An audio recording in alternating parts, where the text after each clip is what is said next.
Assalamualaikum warahmatullahi wabarakatuh. Perkenalkan, nama saya Diana Sabila dengan NPM 24082602219. Pada kesempatan kali ini saya akan membahas mengenai chronic complication of diabetes mellitus, khususnya komplikasi mikrovaskular dan makrovaskular. Diabetes mellitus merupakan penyakit metabolik yang ditandai dengan peningkatan kadar glukosa darah. Jadi hiperglikemia berlangsung dalam waktu lama dan tidak terkontrol dengan baik. Kondisi tersebut dapat menyebabkan kerusakan pada berbagai organ dan pembuluh darah. Komplikasi kronis diabetes secara umum dapat dibagi menjadi mikrovaskular dan makrovaskular.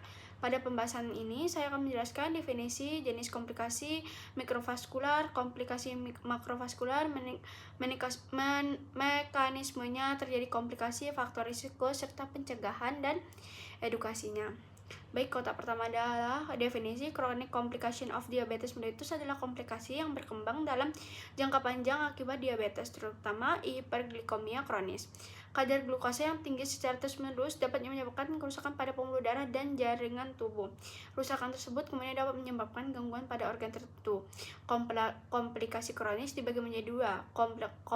Kelompok besar pertama adalah mikrovaskular, yaitu terutama mengenai pembuluh darah kecil yang termasuk dalam diabetes retinopati, diabetes neopati, dan diabetes neuropati. Kedua adalah makrovaskular, yaitu yang berkaitan dengan penyakit pembuluh darah besar, contohnya adalah penyakit jantung koroner, stroke, dan peripheral arterial disease.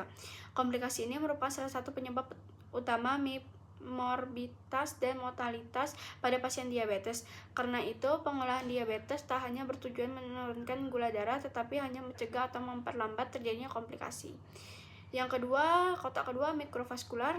Selanjutnya, komplikasi mikrovaskular yang pertama adalah diabetes retinopati. Retinopati merupakan kerusakan pembuluh darah akibat retina akibat diabetes. Kerusakan tersebut dapat menyebabkan gangguan penglihatan dan pada kondisi berat dapat menyebabkan kehilangan penglihatan. Karena itu, pasien diabetes perlu melakukan pemeriksaan mata secara berkala. Komplikasi kedua adalah diabetes neutropati. Diabetes dapat menyebabkan kerusakan pembuluh darah kecil ginjal. Jika berlangsung lama, fungsi ginjal dapat menurun. Pada tahap awal dapat ditemukan peningkatan albumin dan urin. Jika tidak dikendalikan, kondisi tersebut dapat berkembang menjadi penyakit ginjal kronis. Komplikasi ketiga adalah diabetik neuropati. Neuropati merupakan kerusakan saraf yang berhubungan dengan diabetes. Gejalanya dapat berupa kesemutan, mati rasa, rasa terbakar atau nyeri pada kaki. Gangguan sensasi ingin sangat penting karena pasien dapat mengalami luka pada kaki tanpa nyerinya. Jika luka tidak dirawat dengan baik, dapat berkembang menjadi infeksi dan komplikasi kaki diabetik.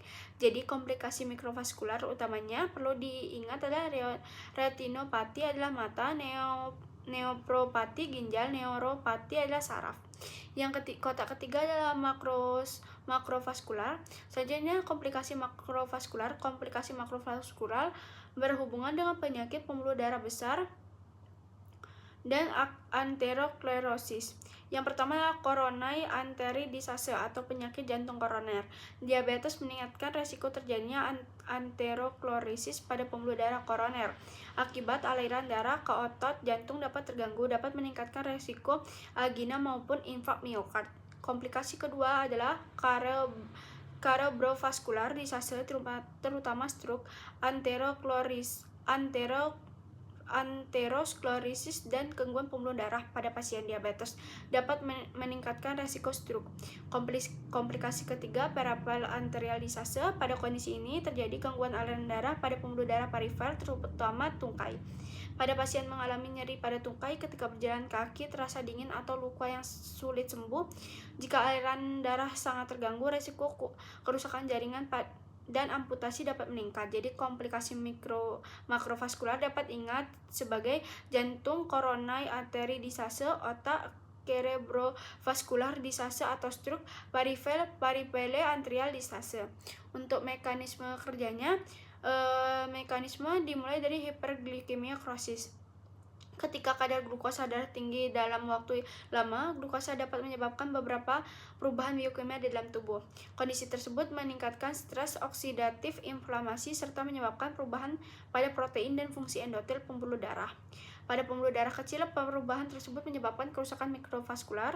Kerusakan ini yang berperan dalam terjadinya retinopati, nephropati, dan neuropati. Sementara itu, hiperglikemia juga berhubungan dengan proses aterosklerosis. Aterosklerosis menyebabkan penumpukan plak pada dinding pembuluh darah. Jika plak menyebabkan penyempitan atau sumbatan pada pembuluh darah, maka aliran darah ke organ berkurang. Jika mengenai pembuluh darah jantung, dapat menyebabkan penyakit jantung koroner. Jika mengenai pembuluh darah otak, dapat menyebabkan stroke. Jika mengenai pembuluh darah perifer, dapat menyebabkan perifer arterial disease. Jika kita tidak menyederhanakan mekanisme terjadinya hiperglikemia kronis, kerusakan pembuluh darah, dan jaringan, gangguan organ, dan komplikasi diabetes. Karena proses tersebut berlangsung secara perlahan, pada pasien diabetes bisa saja tidak merasa gejala pada tahap awal. Itulah mengapa screening dan pemeriksaan rutin sangat penting. Untuk faktor resiko yang penting adalah kontrol gula darah yang buruk. Semakin lama seseorang mengalami hiperglikemia dan semakin tidak terkontrol, resiko komplikasi akan semakin meningkat. Faktor berikutnya adalah durasi diabetes. Semakin lama seorang menderita diabetes, semakin besar kemungkinan terjadi komplikasi kronis. Kemudian terdapat hipertensi. Tekanan darah tinggi dapat memperburuk kerusakan pembuluh darah dan meningkatkan resiko komplikasi terutama ginjal dan sistem kardiovaskular. Faktor berikutnya adalah dislipidemia, yaitu gangguan kadar lipid dalam darah. Peningkatan LDR, gangguan profil lipid dapat mempercepat proses aterosklerosis. Selain itu, merokok juga meningkatkan resiko penyakit kardiovaskular, penyakit pembuluh darah perifer. Kemudian obesitas dan kurang aktivitas juga dapat meningkatkan resiko berbagai komplikasi metabolik dan kardiovaskular. Jadi resiko tidak hanya berkaitan dengan gula darah, tetapi juga tekanan darah, lipid, gaya hidup, berat badan, dan faktor lainnya. Untuk pencegahan dan edukasi, bagian terakhir dari pencegahan komplikasi diabetes dimulai dari kontrol gula darah yang baik, aktivitas fisik secara teratur, tekanan darah dan kadar lipid, screening secara berkala. Demikianlah hasil presentasi dari saya. Kurang lebihnya mohon maaf. Wassalamualaikum warahmatullahi wabarakatuh.